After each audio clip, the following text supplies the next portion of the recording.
کوفے کے ایک شہر سے یہ گزر رہے ہیں، اللہ اکبر، ایک محلے سے گزرے تو جب یہ قیدی بن کے گزرے نا تو یہ تو بھوکے پیاسے تھے، ایک خاتون کے گھر کے آگے قافلہ رکا، تماشائی بنایا گیا اہل بیت اطہار کو، ان کا تماشا بنا کر کے شہر والوں کو دکھایا گیا۔ خدا کی قسم تاریخ کا یہ باب پڑھیے، جن کے ہاتھوں میں کئی دن سے رسیاں بندھی ہیں، جن کے ہونٹوں تک پانی نہیں آیا، جو کئی دن کے بھوکے سفر کر رہے ہیں، ایک گھر سے کھجوریں پیش کی گئیں، سیدہ سکینہ کے ہاتھ میں بھی ایک کھجور آئی، حضرت زینب کے ہاتھ میں بھی کھجور ہے، لیکن تقویٰ تو دیکھو، علی کا گھر بھی کیا گھر ہے کہ اس گھر کا ہر ایک بچہ جسے دیکھو وہی شیر خدا معلوم ہوتا ہے۔ جب کھجور حضرت سکینہ کے منہ میں آئی، سیدہ زینب نے کہا بیٹی سکینہ کا ٹھہر جا، کئی دن کی بھوک تھی، کہا کیا بات ہے، کہا پتا تو کرو کہیں یہ صدقے کی تو نہیں ہے۔ حضرت سکینہ نے کھجور چھوڑ دی کیونکہ وہ صدقے کی تھی۔ حضرت زینب نے کہا سکینہ ہم نبی کے گھر والے ہیں، ہم مر تو سکتے ہیں لیکن صدقے کو نہیں کھائیں گے، ہمارے نانا نے ہم پہ صدقہ حرام کر دیا ہے۔ تاریخ گواہ ہے کہ 7 سال کی سکینہ کا تقویٰ ہے، جب آگے آپ نے منع فرما دیا یہ صدقے کی کھجوریں ہم نہیں کھاتے، پھر اس گھر کی مالکہ نے سوچا یہ کوئی بڑے تقوی والے لوگ ہیں، اپنے گھر کا جتنی دولت تھی ساری قربان کر دی، کپڑے بھی دیے، کھانا بھی دیا، جو کچھ تھا لٹا دیا۔ سیدہ زینب کہتی ہیں ہمیں اس خاتون سے ملنا ہے جس نے اس تنہائی کے عالم میں ہماری اتنی مدد کی ہے۔ خاتون کو بلایا گیا، آپ فرماتی ہیں خاتون اس شہر میں سارے تو تماشائی ہیں، تو نے یہ مہربانی کیوں کی ہے؟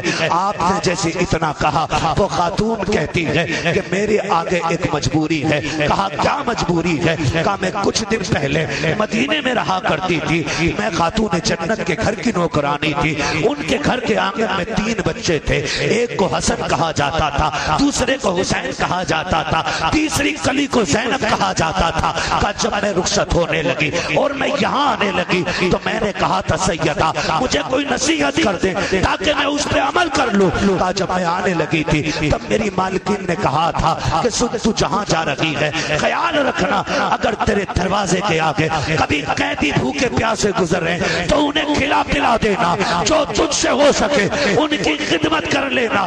تم کیسے کہتے ہو؟